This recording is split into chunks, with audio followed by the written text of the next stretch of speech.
तो आज हम लोग बहुत एक विशेष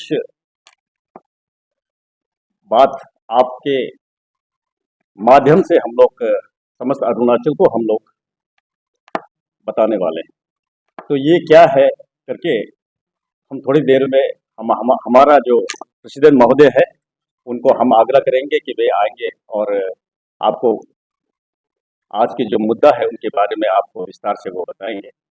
जैसे कि एडीपी पार्टी जो है हाल ही में देख रहे हैं अरुणाचल में सियांग डिस्ट्रिक्ट के डिप्टी कमिश्नर एक ऑर्डर पारित कर रहे हैं, जैसे कि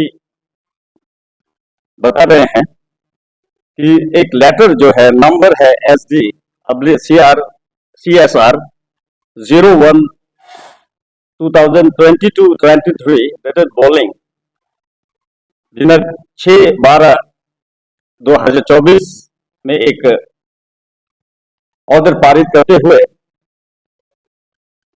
CPF को वहां तैनात करने के लिए ये एक ऑर्डर पारित कर रहे हैं। तो इसको देखते हुए एडीपी पार्टी जो है एक लोकल पार्टी होने के नाते बहुत ही चिंतन है करते हुए हम आज यहाँ आए। तो मैं और ज्यादा विस्तार से आगे बढ़ूं इससे पहले मैं आपके समक्ष में परिचय कर दूं मेरे बहुत करीब अरुणाचल डेमोक्रेटिक पार्टी के माननीय प्रेसिडेंट तामी पांगू जी और उनके करीब अकोताली जी जो हमारा सेक्रेटरी एडमिनिस्ट्रेशन है। तो इस समय मैं आमंत्रित करना चाहता हूं कि हमारा पार्टी प्रेसिडेंट जो आज हम विशेष करके जो आए हैं उनके बारे में विस्तार से आपके समक्ष लाते हुए अरुणाचल को बताएं। शुक्रिया। Thank you, Vice President sir. Good noon to everyone. Today we are here. My spokesperson of ADP has already told you that today's press briefing is based on a letter from Deputy Commissioner Siang regarding accommodation of Central Armed Police Force in conduct of pre-feasibility report of Siang Upper Multipurpose Project. The ADP is viewed this letter very seriously. Everybody knows that Siang Belt from Tuting of Upper Siang district to Ruksing, Assam Arunachal boundary is inhabited by Adi community, comprising of very peace-loving and very humble nature people. People of Siang Belt mostly depend socially, economically and culturally on land, forests and rivers. Their main source of income is from agriculture, horticulture, forest produces and fishing, and so they are very highly protective and possessive to their land, forests and rivers. It seems to Arunachal Democratic Party that whatever is going on in the Siang Upper Multipurpose Project reflects the failure of government mechanism to convince the public of the affected areas. The region consists of 3 MLAs, one being the Minister, RD, Rural Developments and Panchayati Raj, etc. under the state government. The other one is former Minister Health and presently advisor to HCM. And their inability to redress their own public grievances is a matter of very serious concern. Our question is that if the majority of land owners are not interested for the project, then why the government is not taking alternative measures for the said project? What actions have been initiated from the side of elected representatives to convince their own people of the affected areas till then? Why don't they convince the public of the areas? Is there any armed rebellion being planned? If not, then what is the use of Central Armed Police Force there?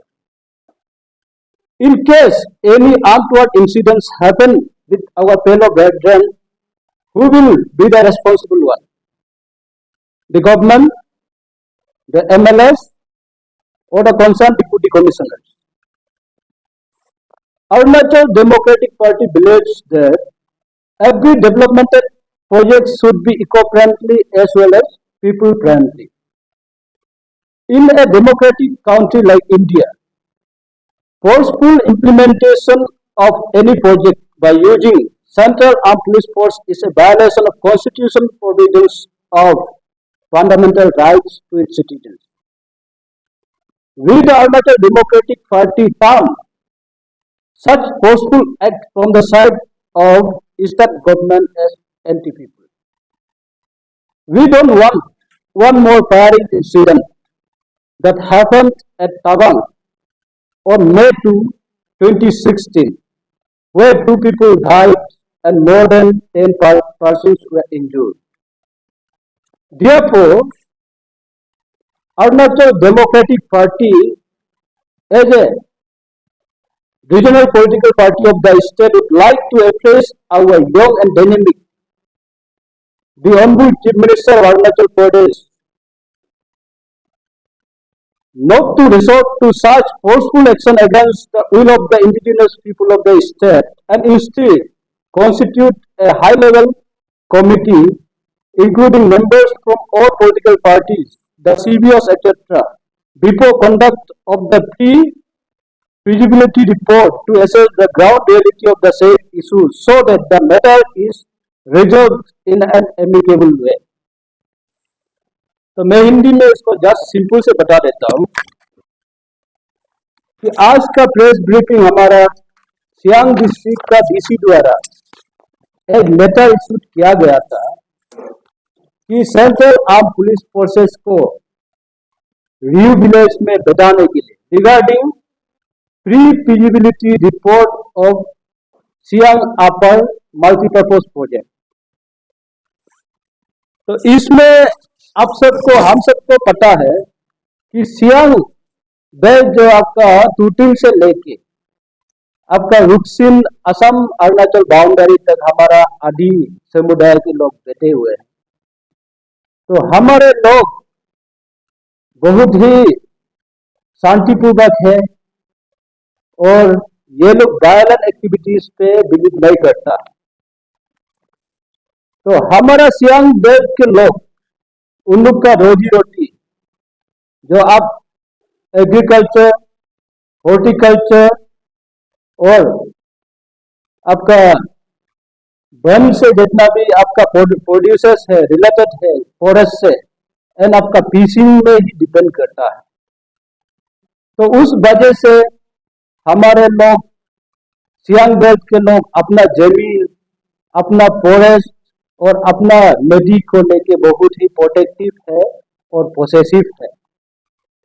तो हाल ही में जो अपर सियांग अपर multipurpose projects को लेके जो भी गंदगोल वगैरह चल रहा है, तो इसको हम एडीपी गवर्नमेंट का मैकेनिज्म फेल्यूर का नजर से देखा जा रहा है।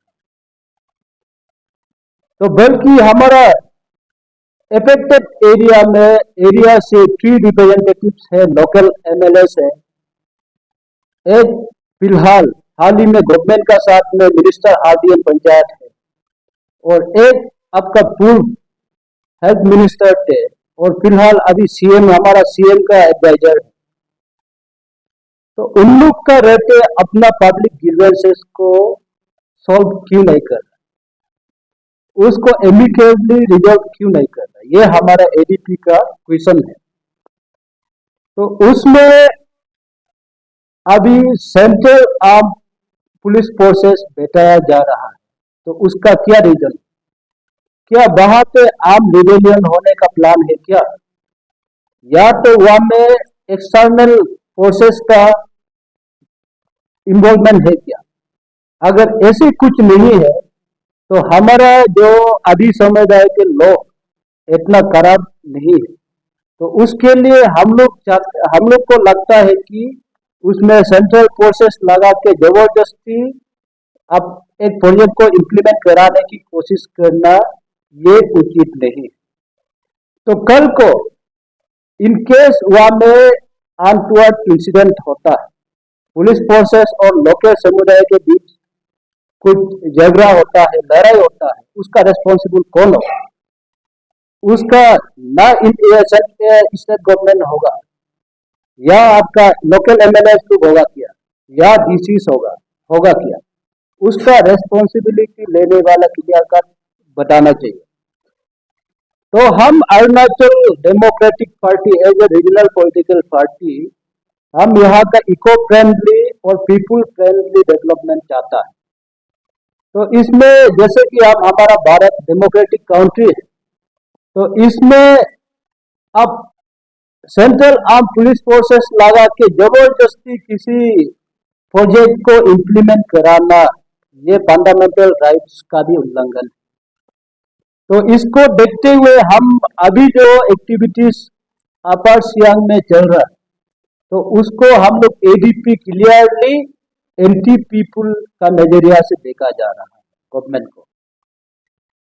तो हम लोग एडीपी ये नहीं चाहता कि तवांग में जो 2 मई 2016 को जो फायरिंग इंसिडेंट हुआ जिसमें 2 आदमी का जान चला गया और 10 से ज्यादा लोग इंजूर्ड हुआ, तो वो इंसिडेंट दोबारा हमारा अरुणाचल का कहीं भी कोना में नहीं जाता।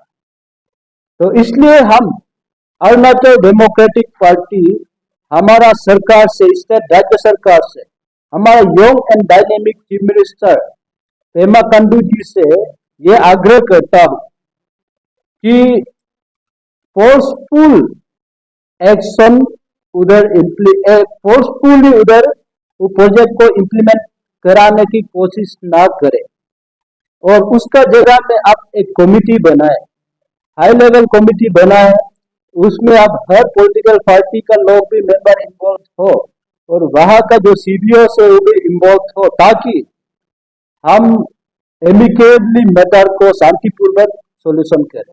That's all, thank you. तो कोई क्वेश्चन होने से क्वेश्चन पूछिएगा।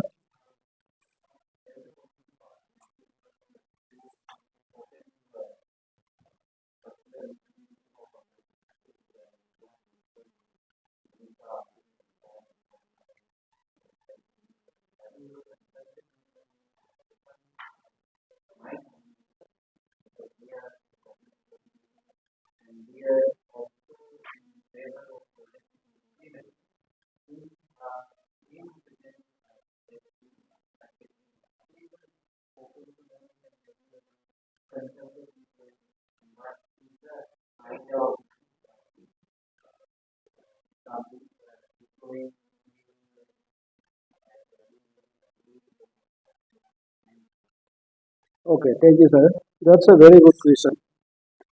तो इसमें देखिए, सियांग में जो दाम बनाने का जो कहानी है ये बहुत लंबा है। तो इसमें हम लोग एडीपी इसको पॉलिटिकल कलर देना नहीं चाहता। तो एडीपी गवर्नमेंट का, सेंट्रल गवर्नमेंट और स्टेट गवर्नमेंट और हर डेवलपमेंट को हम लोग वेलकम करता है। बट जहां तक एडीपी का स्टैंड है, हम चाहता है कि हमारा जो भी प्रोजेक्ट अरुणाचल का अंडर में इम्प्लीमेंट करने जा रहा हो, तो सबसे पहले जिस एरिया में उसको इम्प्लीमेंट करेगा उसका पब्लिक कंसेंट लेना जरूरी है। तो ग्राम सभा से लेकर आप कंसेंट लेने के बाद आप सैंक्शन कराइए, इम्प्लीमेंट कराइए। तो जहां तक ये चीज को हम लोग देखा, जो अभी तक दिखाई दे रहा है कि पब्लिक इतना सालों से रो रहा है, तो पब्लिक को रिड्रेस गवर्नमेंट एक्चुअली क्यों नहीं करता? तो हम लोग आज तक इसमें कदम रखा नहीं, ना किसी आदमी से पूछा है, ना हुआ का पब्लिक से हम लोग पूछा है। हम लोग उसको इम्प्लीमेंट करेगा तो that's well and good, state का और नेशन का इंटरेस्ट में होगा। बट अभी जब सेंट्रल आर्म पुलिस फोर्स को उधर तैनात करने की बात जब आ गया, तब जाके हम लोग को लगा कि ये शायद कहीं ना कहीं गलत होगा। तो इससे ज्यादा अब आगे बढ़ेगा तो कुछ भी हो सकता है। तो कुछ भी वो सब होने से पहले गवर्नमेंट एक सही रास्ता ढूंढे, अल्टरनेट वे ढूंढे। अगर एक जगह में कॉम्प्लेन है तो दूसरा जगह में जहाँ कॉम्प्लेन नहीं है उधर शिफ्ट कीजिए, वो भी तो अल्टरनेट पोजीशन होगा। तो हम लोग अभी ये हम लोग का फर्स्ट ये रिक्वेस्ट है कि गवर्नमेंट को हम लोग अल्टरनेट मैंने पीसफुली जो भी करना है पीसफुली हमारा स्टेट के अंदर में करें। तो उसके लिए फोर्सफुल करके किसी का आप फंडामेंटल राइट्स को आप वायलेट कर देना, उसको भी हम लोग एक ह्यूमन ग्राउंड में देखा जाना चाहिए, ना कि हम पॉलिटिकल ग्राउंड में देखें। और दूसरी बात, यहाँ पे जो भी कमिटी बनाता है हम लोग इंटरफेयर और हम लोग क्वेश्चन भी नहीं किया। जब कमिटी वगैरह बनाता है तो उसमें पॉलिटिकल लाइन में ही क्यों बनाता है? ठीक है, अब ये स्टेट गवर्नमेंट बीजेपी गवर्नमेंट, लेकिन वहां में जो मेंबर्स भेजता है तो सिर्फ बीजेपी का मेन ये लीडर्स को भेजता है। तो उसमें वो जो गवर्नमेंट का इंटरेस्ट को ही लेके वो बात करेगा, तो वन साइडेड हो रहा है स्टोरी जो हम लोग देखा जाए। तो उसके लिए ऑल पार्टी ये एक कमिटी बनाना है, उसमें सब पार्टीज का पॉलिटिकल पार्टीज का लोग का व्यूज भी लेना है और ग्राउंड में जाना है, सीबीओस को भी इंक्लूड कराना है, उसमें अल्टरनेट वे निकालना है। That's we want. Thank you.